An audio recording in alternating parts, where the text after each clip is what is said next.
നമസ്കാരം. ഭാര്യ, ഭർത്താവ്, കുട്ടികൾ, പിന്നെ ബ്രദേഴ്സ്, അങ്ങനെയുള്ള ആൾക്കാരെല്ലാവരും കൂടെ ചേർന്നിട്ട് ഒരു ബിസിനസ് റൺ ചെയ്യുകയാണ്. അതായത് ഒരു ഫാമിലി ബിസിനസ് സ്റ്റാർട്ട് ചെയ്യുകയാണെന്ന് വിചാരിക്കുക. ഇന്ന് കേരളത്തിൽ ധാരാളം ഇത്തരത്തിലുള്ള ഫാമിലി ബിസിനസ് ഉണ്ട്. ഇന്ത്യയിൽ ഒരുപാട് ഫാമിലി ബിസിനസ്സുകൾ ആൾക്കാർ ചെയ്യുന്നുണ്ട്. വളരെ സക്സസ്ഫുള്ളായിട്ട് ചെയ്യുന്നവരുമുണ്ട്. ആൻഡ് ഓൾസോ ഇന്ന് ഒരുപാട് പേര് അതിലേക്ക് എൻ്റർ ചെയ്യാൻ വേണ്ടി നിൽക്കുന്നുമുണ്ട്. ഒരു പക്ഷേ പ്രൊഫഷണൽസ് ആയിരിക്കാം, ഭാര്യയും ഭർത്താവും, ഡോക്ടേഴ്സോ അല്ലാന്നുണ്ടെങ്കിൽ ഏതെങ്കിലും സ്പെസിഫിക് ആയിട്ടുള്ള ഒരു ഫീൽഡിൽ വർക്ക് ചെയ്യുന്നവരായിരിക്കാം. അപ്പോൾ അവർ ഒരുമിച്ച് ചേർന്നിട്ട് ഒരു ബിസിനസ് ആരംഭിക്കുന്നു. ഇതിനൊക്കെ നമുക്ക് ഫാമിലി ബിസിനസ് പറയാനായിട്ട് കഴിയും. മറ്റുള്ള ബിസിനസ്സിൽ നിന്നും ഫാമിലി ബിസിനസ്സിൽ ഒരുപാട് ഡിഫറൻസ് ഉണ്ട്. കാരണം അവിടെ ഈ ലീഗൽ റിലേഷൻഷിപ്പിനപ്പുറത്ത് ഒരു ഇമോഷണൽ ബോണ്ടേജ് ഉണ്ട്. മറ്റ് പല ബന്ധങ്ങളും അതിനകത്ത് വരുന്നുണ്ട്. അപ്പം അതുകൊണ്ട് തന്നെ ഈ ഫാമിലി ബിസിനസ് ചെയ്യുന്നവർ കുറച്ചധികം കാര്യങ്ങൾ അഡീഷണൽ ആയിട്ട് ശ്രദ്ധിക്കേണ്ടതുണ്ട്, നോർമൽ ബിസിനസ്സിൽ നിന്നും ഡിഫറെൻ്റ് ആയിട്ട്. അതെന്തൊക്കെയാണ് ശ്രദ്ധിക്കേണ്ടത്? അതിൽ പ്രധാനമായിട്ടും ഇതിൻ്റെ ലീഗൽ ആസ്പെക്റ്റിൽ എന്തെല്ലാം കാര്യങ്ങളാണ് ശ്രദ്ധിക്കേണ്ടത്, നിയമപരമായിട്ടുള്ള കാര്യങ്ങളിൽ എന്തെല്ലാം കാര്യങ്ങളാണ് നോക്കേണ്ടതെന്നുള്ളതാണ് ഞാൻ ഈ വീഡിയോയിൽ എക്സ്പ്ലെയിൻ ചെയ്യാനായിട്ട് പോകുന്നത്. ഏറ്റവും ആദ്യം നോക്കേണ്ട ഒരു കാര്യം ദാറ്റ് ഈസ് ബിസിനസ് സ്ട്രക്ചർ. എന്താണ് ബിസിനസ് സ്ട്രക്ചർ? ഈ ഫാമിലി ബിസിനസ്സിൻ്റെ ബിസിനസ് സ്ട്രക്ചർ എങ്ങനെയായിരിക്കണം എന്ന് വെച്ച് കഴിഞ്ഞാൽ ഏത് രീതിയിൽ അത് ഫോം ചെയ്യണം? ഒരു പ്രൊപ്പറേറ്ററായിട്ട് ഫോം ചെയ്താൽ മതിയോ, അതോ ഒരു പാർട്ട്ണർഷിപ്പ് ആക്കണോ, LLP ആക്കണോ, പ്രൈവറ്റ് ലിമിറ്റഡ് കമ്പനി ആക്കണോ?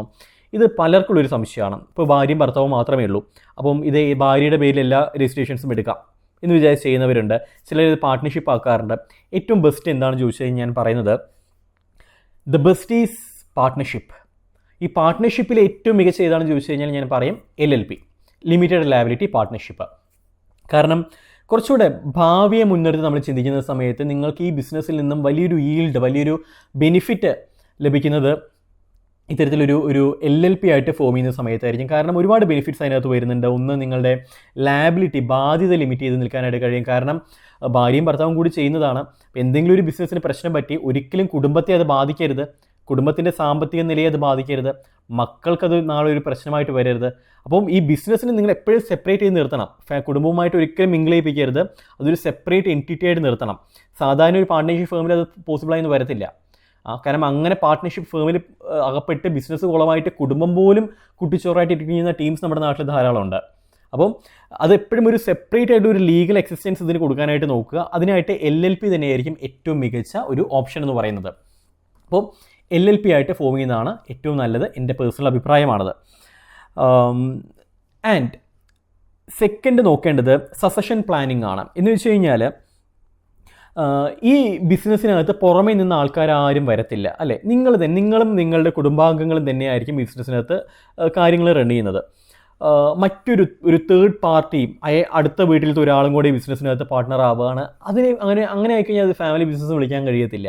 വർഷങ്ങൾ കഴിഞ്ഞാലും നിങ്ങളുടെ കുടുംബാംഗങ്ങൾ തന്നെയായിരിക്കും ഈ ബിസിനസ് നോക്കി നടത്തേണ്ടത്. സോ അടുത്ത ലീഡറിനെ, അല്ലെന്നുണ്ടെങ്കിൽ ഈ ബിസിനസ് നോക്കി നടത്തേണ്ട അടുത്ത തലമുറയിൽപ്പെട്ട ആളിനെ ട്രെയിനിങ് കൃത്യമായിട്ട് അവർക്ക് കൊടുക്കാനായിട്ട് നിങ്ങൾ ശ്രദ്ധിക്കണം. ഈ ബിസിനസ്സിൽ ഇൻവോൾവ് ചെയ്യിപ്പിച്ചിട്ട്, ഒരുപക്ഷെ മൈനർ ആയിരിക്കാം, കുഴപ്പമില്ല, പക്ഷേ ബിസിനസ്സിൽ ഇൻവോൾവ് ചെയ്യിപ്പിച്ചിട്ട് ബിസിനസ്സിൻ്റെ രീതികൾ എന്തൊക്കെയാണ്, ഏത് രീതിയിലാണ് ബിഹേവ് ചെയ്യുന്നത്, നമ്മുടെ ബിസിനസ്സിൻ്റെ സ്വഭാവം എന്താണ്, ഈ കാര്യങ്ങളെല്ലാം കൃത്യമായിട്ട് പഠിപ്പിച്ചു കൊടുത്ത് ഒന്ന് ഭാവിയിലേക്ക് ആളെ തയ്യാറെടുപ്പിക്കുന്ന രീതിയിലുള്ള ട്രെയിനിങ്സ് കൊടുക്കുന്നത് ഏറ്റവും നല്ലതായിരിക്കും. അത് നിർബന്ധമായിട്ടും കൊടുക്കണം. അല്ലാന്നുണ്ടെങ്കിൽ നാളെ ഈ ബിസിനസ് നോക്കി നടത്താൻ ആരുമില്ലല്ലോ എന്നുള്ളൊരു അവസ്ഥയിലേക്ക് എത്താനായിട്ടുള്ള സാധ്യതയുമുണ്ട്. സോ ഈ succession planning is very much important. And മൂന്നാമത്തേത് എംപ്ലോയ്മെൻറ്റ് പോളിസി. ഈ എംപ്ലോയ്മെൻറ്റ് പോളിസിയിൽ നിങ്ങൾ എപ്പോഴും ശ്രദ്ധിക്കേണ്ട ഒരു കാര്യം, ഈ ബിസിനസ്സിനകത്ത് ഒരുപക്ഷെ നിങ്ങളുടെ കുടുംബാംഗങ്ങളെ തന്നെ ആയിരിക്കാം ജോലിക്ക് വേണ്ടി നിർത്തുന്നത്. അങ്ങനെ നിർത്തുന്ന സമയത്ത് ഒരുപാട് കോൺഫ്ലിക്റ്റുകൾ വരാനായിട്ടുള്ള സാധ്യതയുണ്ട്. പലപ്പോഴും പല പ്രലോഭനങ്ങളിലും വീണു പോകാനായിട്ടുള്ള സാധ്യതയുണ്ട്. അമ്മാവൻ്റെ മോനാണ്, അതുകൊണ്ട് തന്നെ ഈ ബിസിനസ്സിനകത്ത് ഒരു ജോലി കൊടുക്കണം എന്ന് അമ്മാവൻ ആവശ്യപ്പെടും. കൊടുത്തില്ല എന്നുണ്ടെങ്കിൽ ഒരുപക്ഷെ ഫാമിലി ബന്ധത്തിൽ തന്നെ വലിയൊരു വിള്ളൽ വരും. അപ്പം ഇതിനെല്ലാം ഒന്ന് ബ്രേക്ക് ചെയ്യാനായിട്ട് കൃത്യമായിട്ടുള്ള പോളിസി, ആർക്ക് ജോലി കൊടുക്കണം, ആ ജോലി എടുക്കുന്ന ആളുടെ ക്വാളിഫിക്കേഷൻ എന്തായിരിക്കണം, ക്വാളിറ്റി എന്തൊക്കെയായിരിക്കണം, അവൻ്റെ റോൾ എന്തൊക്കെയായിരിക്കണം, റെസ്പോൺസിബിലിറ്റീസ് എന്തൊക്കെയായിരിക്കണം, അവന് എത്ര സാലറി കൊടുക്കണം, അവൻ്റെ ബോണസ് എങ്ങനെയായിരിക്കണം, ആരാണ് ഇതിൻ്റെ തീരുമാനം എടുക്കേണ്ടത്, ഒരു ഇൻ്റർവ്യൂവിന് എന്തെല്ലാം കാര്യങ്ങൾ മെഷർ ചെയ്യണം, ഈ കാര്യങ്ങളെല്ലാം പ്രോപ്പറായിട്ട് നിങ്ങൾ എഴുതി തയ്യാറാക്കി ഒരു എംപ്ലോയ്മെൻറ്റ് പോളിസി തന്നെ നിങ്ങൾ തയ്യാറാക്കേണ്ടത് അനിവാര്യമാണ്. അല്ലാന്നുണ്ടെങ്കിൽ ഒരുപാട് കോൺഫ്ലിക്റ്റുകൾ ഫാമിലിക്കകത്ത് വരാനായിട്ടുള്ള സാധ്യതയും വളരെ കൂടുതലാണ്. ആൻഡ് മൂന്നാമതായി ശ്രദ്ധിക്കേണ്ടത് ഫൈനാൻഷ്യൽ കൺസിഡറേഷനാണ്. ഭാര്യയും ഭർത്താവും കുട്ടികളൊക്കെ ചേർന്നിട്ടായിരിക്കും ബിസിനസ് ചെയ്യുന്നത്, പക്ഷേ ഇൻവെസ്റ്റ്മെൻറ്റ് എല്ലാം ചെയ്യുന്നത് ഭർത്താവായിരിക്കാം. ഈ സാഹചര്യത്തിൽ ലാഭം എങ്ങനെ വീതിക്കും? ഈക്വലായിട്ട് വീതിക്കണോ?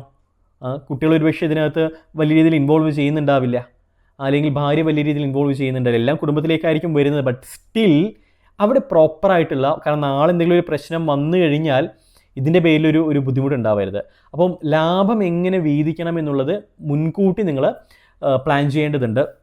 അത് ഈക്വലായിട്ട് വീതിച്ചെടുക്കണോ, അതോ വേറെ ഏതെങ്കിലും പ്രൊപ്പോർഷനിൽ 40-60 എന്ന് പറയുന്ന ഒരു പ്രൊപ്പോർഷനിൽ വീതിച്ചെടുക്കണോ, എങ്ങനെ വേണം എന്നുള്ളത് നിങ്ങൾ അതിനകത്ത് കൃത്യമായിട്ടും ഡിസൈഡ് ചെയ്യേണ്ടതുണ്ട്. ഇതെല്ലാം നിങ്ങൾ LLP പ്രിപ്പയർ ചെയ്യുന്ന സമയത്ത് LLP എഗ്രിമെൻറ്റിനകത്ത് എഴുതി തയ്യാറാക്കേണ്ടതുണ്ട്, ലാഭം എങ്ങനെ വീതിക്കണം എന്നുള്ളത്.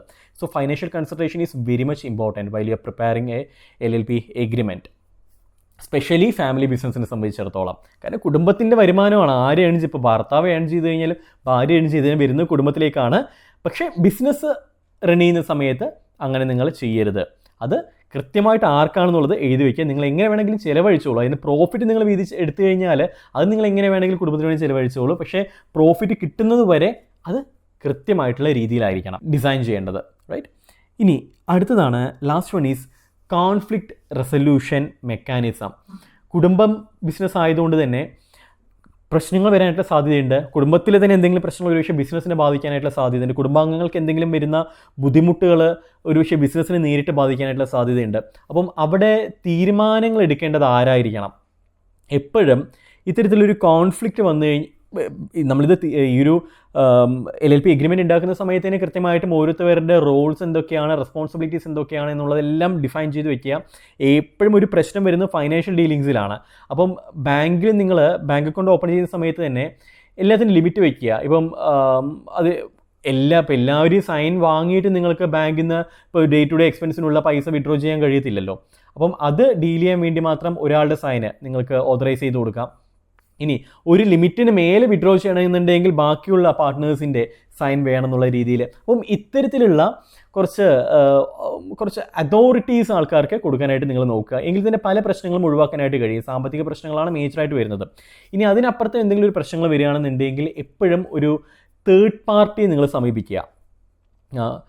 കാരണം കുടുംബത്തിൽ ആരെങ്കിലും ഒരാൾ തന്നെ ഇടപെട്ട് സോൾവ് ചെയ്യുന്നതിന് പകരം ഈ കുടുംബത്തിൽ ഇല്ലാത്തൊരാൾ, it can be a lawyer or it can be other ഇപ്പോൾ ഞങ്ങളെപ്പോലുള്ള കൺസൾട്ടൻസ്, ഇത്തരത്തിലുള്ള ആൾക്കാർ ഒരു മീഡിയേറ്ററായിട്ട് നിന്നിട്ട് സൊല്യൂഷൻ പറഞ്ഞു കൊടുക്കുന്ന രീതിയാണെങ്കിൽ കുറച്ചുകൂടെ ഈസി ആയിരിക്കും കാര്യങ്ങൾ. ഓക്കെ, അപ്പോൾ ഈ കോൺഫ്ലിക്റ്റ് റെസൊല്യൂഷൻ മെക്കാനിസം പ്രോപ്പറാണെന്നുള്ളത് നിങ്ങൾ വരുത്തിയേർക്കുക. അപ്പം ഈ 4 കാര്യങ്ങൾ, 5 കാര്യങ്ങൾ, ഈ ബിസിനസ് സ്ട്രക്ചർ മുതൽ കോൺഫ്ലിക്റ്റ് റെസൊല്യൂഷൻ മെക്കാനിസം വരെ നിങ്ങൾ പ്രോപ്പറായിട്ട് തുടക്കത്തിൽ തന്നെ പ്ലാൻ ചെയ്ത് പോയി കഴിഞ്ഞാൽ മാത്രമേ ഭാവിയിൽ നിങ്ങളുടെ കാലശേഷം അടുത്ത തലമുറയ്ക്ക് ഈ ബിസിനസ് പ്രോപ്പറായിട്ട് റൺ ചെയ്യാൻ കഴിയത്തുള്ളൂ. അതുകൊണ്ടാണ് നമ്മുടെ നാട്ടിൽ കാണുന്ന പല ജ്വല്ലറി ആണെന്നുണ്ടെങ്കിലും പല വലിയ ബിസിനസ്സുകളാണെന്നുണ്ടെങ്കിലും എല്ലാ ഫാമിലി ബിസിനസ്സുകൾ തന്നെയാണ്. എന്തുകൊണ്ടത് സ്മൂത്തായിട്ട് റൺ ചെയ്ത് പോകുന്നു? കുടുംബത്തിൽ വരുന്ന പ്രശ്നങ്ങൾ ഒരിക്കലും ബിസിനസ്സിൽ ബാധിക്കുന്നില്ല. അതൊരു സെപ്പറേറ്റ് ആയിട്ട് അവർ ഒരു സെപ്പറേറ്റ് ലീഗൽ എൻറ്റിറ്റി ആയിട്ട് തന്നെ മാറ്റി നിർത്തിയിട്ടുണ്ട്. പക്ഷേ നമ്മുടെ നാട്ടിൽ നടക്കുന്നത് എന്താണ്? ഭാര്യയും ഭർത്താവും ബിസിനസ്സിന് കാശ് ഉണ്ടാക്കുന്നു, ആ കാശ് അന്ന് വൈകിട്ട് തന്നെ പൊടിക്കുന്നു. That's not the right way. കൃത്യം ലീഗൽ സ്ട്രക്ചർ വെച്ചുകൊണ്ട് ചെയ്യാനായിട്ട് നോക്കുക. സോ നിങ്ങൾക്ക് ബിസിനസ്സുമായി ബന്ധപ്പെട്ടുള്ള കൺസൾട്ടേഷൻസ് വേണമെന്നുണ്ടെങ്കിൽ നമ്മളെ കണക്ട് ചെയ്യാവുന്നതാണ്. ലീഗലായിട്ടുള്ള രജിസ്ട്രേഷൻസ് വേണമെന്നുണ്ടെങ്കിൽ നമ്മളെ കണക്ട് ചെയ്യാവുന്നതാണ്. നമ്മുടെ കോൺടാക്ട് ഡീറ്റെയിൽസ് താഴെ ഡിസ്ക്രിപ്ഷൻ ബോക്സിൽ കൊടുത്തിട്ടുണ്ട്. മറ്റൊരു വിഷയമായിട്ട് കാണാം. അതുവരെ Siju Rajan signing off. Good bye.